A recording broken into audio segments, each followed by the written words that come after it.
हमारे साथ मौजूद हैं डॉक्टर खरगावत। ये आपसे जानना चाहेंगे, एक बहुत जो फैली हुई बात है वो ये भी है जिसे मतलब गलतफहमी कही जा सकती है, हम चाहेंगे आप उसका निवारण करें कि प्रोसेस्ड फूड से, इसके सेवन से गैर संचारी रोग हो जाते हैं।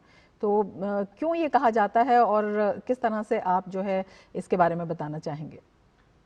पहले तो मैं बताऊं कि गैर संचारी रोग क्या हैं, या जिनको हम कॉमन भाषा में कहते हैं कि नॉन कम्युनिकेबल डिजीज। ये वो बीमारियां हैं जो एक आदमी से दूसरे आदमी को नहीं फैलती है, इसलिए हम कहते हैं कि नॉन कम्युनिकेबल डिजीज है। जैसे डायबिटीज है, हार्ट डिजीज है, कैंसर है, स्ट्रोक है। ये ऐसी डिजीजेज हैं जो एक दूसरे से नहीं फैलती है, तो ये ऐसी कॉमन नॉन कम्युनिकेबल डिजीज है। क्यों होती है ये नॉन कम्युनिकेबल डिजीज? इसके बहुत सारे कारण हैं। सबसे पहला कारण तो है कि हमारे जीन्स में अगर रिस्क है ज़्यादा तो उसकी वजह से हमको हो सकती है। हमारे खान पान से संबंधित है, हमारी फिजिकल एक्टिविटी जो हम डेली वॉक करते हैं उससे संबंधित है, जो मानसिक तनाव या स्ट्रेस है उससे संबंधित है, स्मोकिंग, अल्कोहल, इन्फेक्शन, बहुत सारे कारण हैं जिनसे संबंधित है। तो हम ये नहीं कह सकते कि सिर्फ खाने की वजह से ही ये होती है।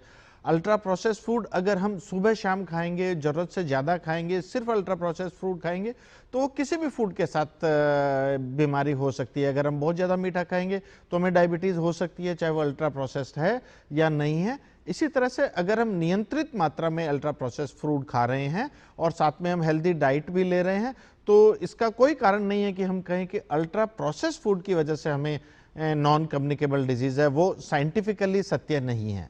बिल्कुल, और इसमें ये बताना भी काफ़ी ज़रूरी होगा कि भारत में जो प्रोसेस्ड फूड है वो केवल 12% की है, जबकि जो वेस्टर्न कंट्रीज़ हैं वहाँ पर इससे कहीं ज़्यादा है, 50-50, 60-60% है। तो जो जीवन शैली का बदलाव है वो भी इसमें महत्वपूर्ण भूमिका निभाता है। और कहा जा सकता है कि ये जो प्रोसेस्ड फूड है ये संतुलित आहार का हिस्सा इसे हम मान सकते हैं, लेकिन उसके लिए दिशा निर्देश क्या होने चाहिए डॉक्टर खरगावत?